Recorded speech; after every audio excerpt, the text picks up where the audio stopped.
প্রিয় শিক্ষার্থীবৃন্দ, আমি তোমাদের সবাইকে স্বাগত জানাচ্ছি আজকের ক্লাসে।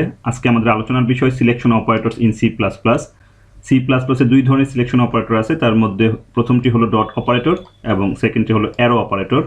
আমরা লাস্ট ক্লাসে এই অ্যারো অপারেটরের একটু কাজ দেখেছিলাম, যে আমরা যখন লাস্ট ক্লাসে দিস কিওয়ার্ড নিয়ে আলোচনা করেছিলাম তখন কিন্তু আমরা অ্যারো অপারেটরের কাজ দেখেছি। এখানে আমাদের লাস্ট ক্লাসের যে প্রোগ্রামটি এক্সাম্পল নাম্বার 8 এটা এখানে ওপেন আছে। তো তোমরা এখানে দেখতে পাচ্ছ আমি এক্সাম্পল 1 টু এক্সাম্পল 8 সবগুলো প্রোগ্রামই কিন্তু আমি এখানে ওপেন করে রেখেছি। তোমরা যখন আমার আজকের লেকচারটি দেখবা অবশ্যই প্রিভিয়াস লেকচারগুলো দেখে তারপর আজকের লেকচারটি দেখবা, কারণ আমরা একটা সিকোয়েন্স মেনটেন করেছি। তোমরা যদি আমার ইউটিউব চ্যানেলে যাও ওপিসি প্লাস প্লাস প্লে লিস্টের মধ্যে এখানে দেখবা যে আমরা যখন ওপি ইন্ট্রোডিউস করিয়েছি, যে ইন্ট্রোডাকশন টু ওপি, এখানে আমরা থিওরিটিক্যাল কনসেপ্ট দেওয়ার চেষ্টা করেছি ক্লাস এবং অবজেক্ট সম্পর্কে। এখানে আমাদের কোনো প্রোগ্রাম এক্সাম্পল ছিল না, but class and object in C plus plus এখান থেকে আমাদের প্রোগ্রাম এক্সাম্পলের মাধ্যমে আমরা প্রত্যেকটা লেকচারের মধ্যে এক্সপ্লেন করেছি। তো এটা আমাদের ফার্স্ট এক্সাম্পল ছিল, দেন সেকেন্ড, এভাবে আমাদের লাস্ট যেই লেকচারটা আমাদের ছিল দিস কিওয়ার্ড, এটা ছিল এক্সাম্পল নাম্বার 8। সো আমরা আজকে এক্সাম্পল নাম্বার 9 নিয়ে কাজ করব। সো তোমরা যখন কাজ করবা তখন অবশ্যই প্রিভিয়াস এক্সাম্পলগুলো যদি ওপেন করে রাখো তাহলে আমাদের জন্য সুবিধা হবে, প্রয়োজন আমরা সেগুলোতে ব্যাক করতে পারবো, যদি প্রয়োজন হয় রিভিউ করতে পারবো। তো আসো আমরা নতুন একটি ফাইল নিচ্ছি, Ctrl+Shift+N দেন Ctrl+S। আমরা ওপি ফোল্ডারের ভিতরে এক্সাম্পল 9.cpp দিয়ে সেভ করতেছি। প্রথমে বেসিক স্ট্রাকচার টাইপ করে নিতে পারি।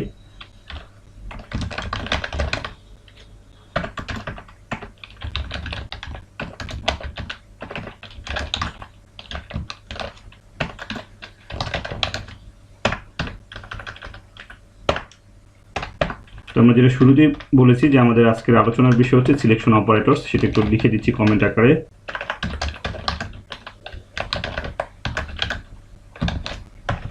দুই ধরনের অপারেটর নিয়ে এখানে কথা বলবো, ডট অপারেটর এবং হচ্ছে অ্যারো অপারেটর। আমরা যদি এখানে সিম্বলটা দিয়ে দিই ডট, অ্যারোটা হচ্ছে হাইপেন, দেন হচ্ছে গ্রেটার দেন সাইন। তো আমরা অবশ্যই প্রিভিয়াস লেকচারগুলোতে ডটের ব্যবহার দেখেছি।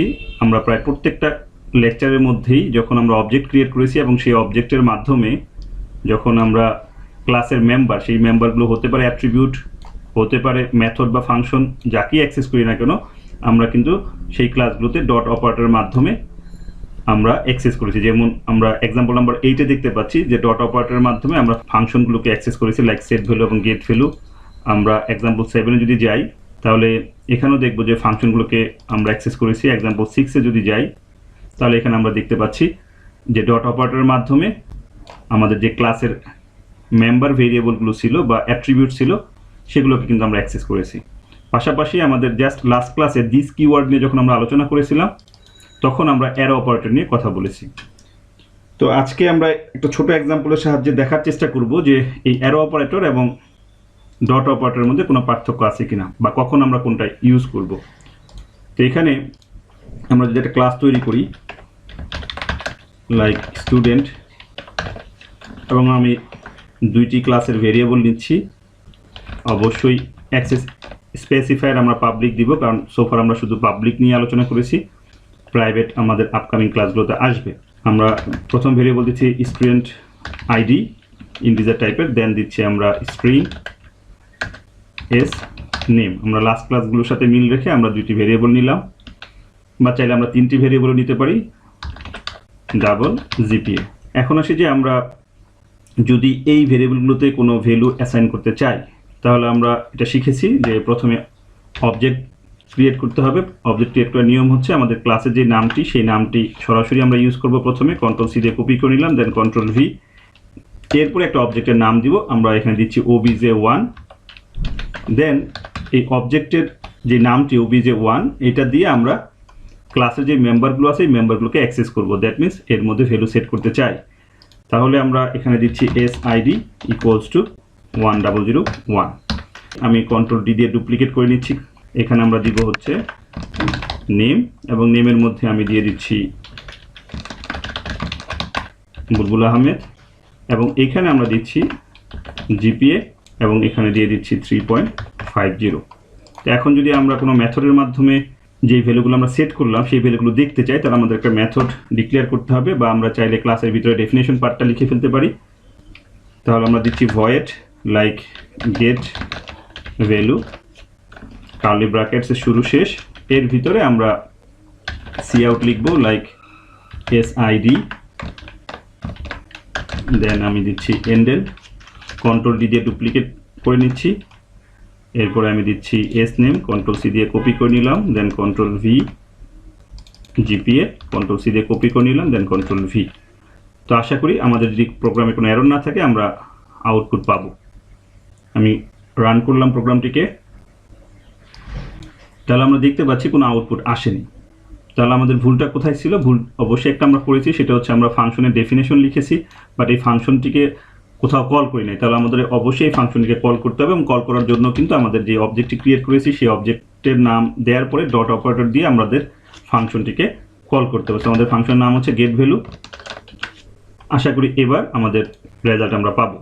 সো আমরা দেখতে পাচ্ছি যে এখানে আইডি, দেন হচ্ছে নেম, তারপর হচ্ছে জিপিএ, যেই ভেরিয়েবলগুলো ছিল ক্লাস মেম্বার হিসাবে তাদের মধ্যে যে ভ্যালুগুলো সেট করেছি সেগুলো আমরা দেখতে পাচ্ছি। তাহলে এখানে যে লার্নিংটা হচ্ছে সেটা হচ্ছে ডট অপারেটরের মাধ্যমে আমরা কিন্তু এই ক্লাসের মেম্বারগুলোকে অ্যাক্সেস করতে পারি। তোমরা জানো ক্লাসে দুই ধরনের মেম্বার থাকে, সেটা হচ্ছে ভেরিয়েবলস এবং আরেকটি হচ্ছে মেথড। সো আমরা ক্লাসকে বলে থাকি it's a collection of variables and methods, অথবা ভেরিয়েবলসগুলোকে তোমরা জানো যেগুলোকে অ্যাট্রিবিউটস বলে বা প্রপার্টিজ বলে, আমরা যেগুলোকে মেথড বলতেছি এগুলোকে ফাংশনস বলি। সো আমরা এইভাবে বলতে পারি it's a collection of properties and functions. এখন আসি যে আমরা আরেকটি অপারেটরের সাথে তোমাদের পরিচয় করে দিব, সেটি হচ্ছে অ্যারো অপারেটর, যেটা আমি একটু আগেও বলেছি লাস্ট ক্লাসে তোমাদের। অ্যারো অপারেটর একটু হলো আমরা দেখেছি দিস কিওয়ার্ড ইউজ করতে গিয়ে, তখন কিন্তু আমরা বলেছিলাম this is a pointer keyword, যে কারণে আমাদের এখানে অ্যারো অপারেটর ইউজ করেছি। তো আসো, যেহেতু পয়েন্টার টাইপের একটা কিওয়ার্ড, পয়েন্টার টাইপের কিওয়ার্ড হলে যেহেতু অ্যারো অপারেটর ইউজ করতে হয়, তাহলে এখানে আমরা দেখি পয়েন্টার ইউজ কিভাবে করা যায়। তো এখন এখানে আমি যদি এই অবজেক্টটা আবার কপি করি, যে স্টুডেন্ট অবজেক্ট 1, দেন তার মধ্যে যেই ইনফরমেশনগুলো সেট করেছি আমি পুরোটাই সিলেক্ট করে নিলাম, দেন কন্ট্রোল সি, আমি কন্ট্রোল ভি দিলাম। এখন আমরা সেকেন্ড অবজেক্ট নাম দিচ্ছি obj2। এখন আমরা ডট অপারেটর না দিয়ে অ্যারো অপারেটর দিয়ে অ্যাক্সেস করতে চাচ্ছি, তাহলে অবশ্যই এগুলো obj2 হওয়ার কথা, কিন্তু আমরা যেটা করব সেটা হচ্ছে একটা পয়েন্টার তৈরি করব। সো ক্লাসের যে নাম স্টুডেন্ট সেটাকে আমি কপি করে নিচ্ছি, দেন কন্ট্রোল ভি, এরপরে পয়েন্টার টাইপের একটা ভেরিয়েবল তোমরা জানো অ্যাস্টেরিস্ক, দেন একটা ভেরিয়েবলের নাম দিতে হবে, আমি দিচ্ছি পি, দেন ইকুয়াল টু, অবশ্যই পয়েন্টার টাইপের ভেরিয়েবলের মধ্যে আমাদের একটি ভেরিয়েবলের অ্যাড্রেস রাখতে হবে। সো obj2 আমাদের এখানে অবজেক্ট, এবং এটা ক্লাস টাইপের একটা ভেরিয়েবল, তোমরা জানো ক্লাস হচ্ছে user defined data type. So যখনই অ্যাড্রেস রাখবো তখনই অবশ্যই অ্যাম্পারসেন্ট দিতে হবে। তাহলে এখন এই পি দিয়ে আমরা ক্লাসের যে মেম্বারগুলো আছে এসআইডি, এস নেম, জিপিএ, এগুলোকে অ্যাক্সেস করতে চাচ্ছি। দেন দ্যাট মিনস অ্যাক্সেস করার মাধ্যমে এর মধ্যে ভ্যালু সেট করতে চাচ্ছি।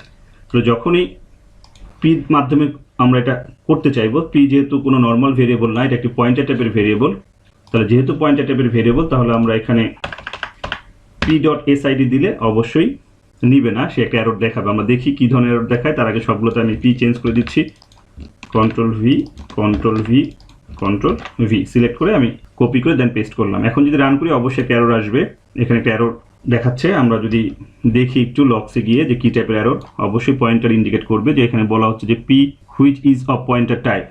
তাহলে যেহেতু পয়েন্টার টাইপ বলছে, পয়েন্টার টাইপ হলে আমরা ডট অপারেটর ইউজ করতে পারবো না, তাহলে অবশ্যই আমাকে এখানে অ্যারো অপারেটর ইউজ করতে হবে। তাহলে আমি এখানে অ্যারো অপারেটরটা দিয়ে দিচ্ছি সবগুলোতে ডটের পরিবর্তে। এবং তোমরা জানো অ্যারো অপারেটর কীভাবে লিখতে হয়, প্রথমে একটা হাইপেন, দেন হচ্ছে আমরা গ্রেটার দেন সাইন দিব, অবশ্যই দুইটার মধ্যে কোনো স্পেস হবে না। তাহলে আমি সবগুলোতে দিয়ে দিচ্ছি।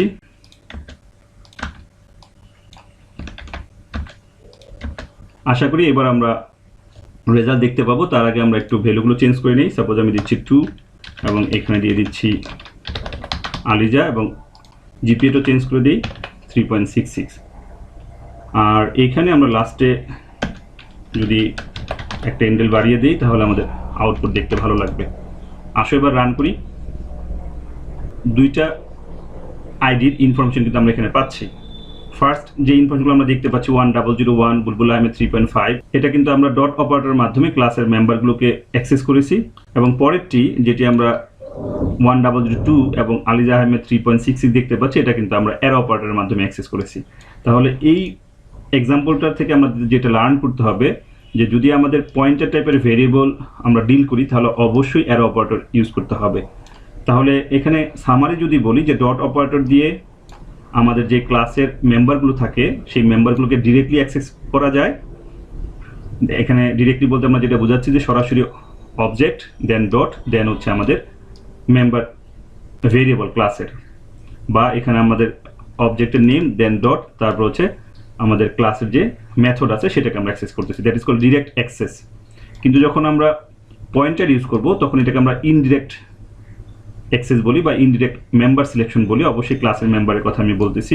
কেন ইনডিরেক্ট? এখানে আমরা দেখতে পাচ্ছি যে আমাদের অবজেক্টের নাম হচ্ছে obj2, কিন্তু আমরা এখানে ক্লাসের মেম্বার বা ক্লাসের মেথড এগুলোকে অ্যাক্সেস করার জন্য আমরা কিন্তু obj2 সরাসরি ইউজ করিনি, এখানে আমরা পয়েন্টার ভেরিয়েবলের মাধ্যমে এটাকে অ্যাক্সেস করেছি। তাহলে যেহেতু পয়েন্টারের মাধ্যমে অ্যাক্সেস করেছি তার মানে হচ্ছে আমাদের যে ক্লাসের মেম্বারগুলো ছিল সেই মেম্বারগুলোকে আমরা ইনডিরেক্ট অ্যাক্সেস করেছি। এই জন্য আমাদের বলে থাকি যে পয়েন্টারের মাধ্যমে ইনডিরেক্ট মেম্বার সিলেকশন আমরা করে থাকি, আর এই ডট অপারেটরের মাধ্যমে আমরা ডিরেক্ট মেম্বার সিলেকশন করে থাকি। যদি আমরা একটু লেকচার পার্টে যাই, এখানে দেখো যে dot operator is called direct member selection. কেন ডিরেক্ট মেম্বার সিলেকশন বলা হচ্ছে সেটা এতক্ষণ তোমরা বুঝে গিয়েছো।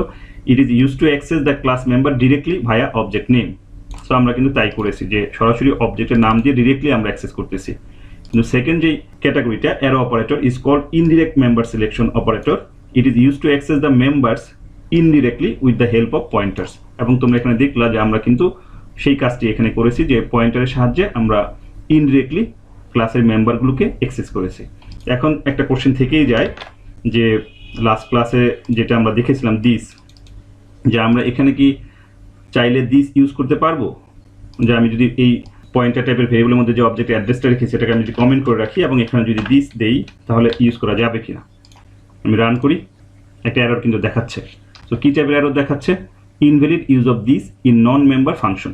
তাহলে এখান থেকে যেটা আমাকে লার্ন করতে হবে, আমি কন্ট্রোল জেড দিয়ে আগের অবস্থায় ফিরে আসি, সেটা হচ্ছে যে দিস শুধুমাত্র ক্লাসের ভিতরের মেম্বারগুলোকে চিনিয়ে দেওয়ার জন্য আমরা ইউজ করে থাকি। এবং লাস্ট ক্লাসে এটা সম্পর্কে আমি কথা বলেছি যে এখানে দিস কেন ইউজ করেছিলাম, যে দিস হচ্ছে আমাদের এই ক্লাসের যে মেম্বার, তিনটি মেম্বার এখানে আছে, that means member attribute, SID, S name এবং জিপিএ। সো এই তিনটিকে এই ক্লাসের নিজস্ব যে অ্যাট্রিবিউট এটা বুঝিয়ে দেওয়ার জন্য আমরা দিস কিওয়ার্ড আমরা এখানে ইউজ করেছি।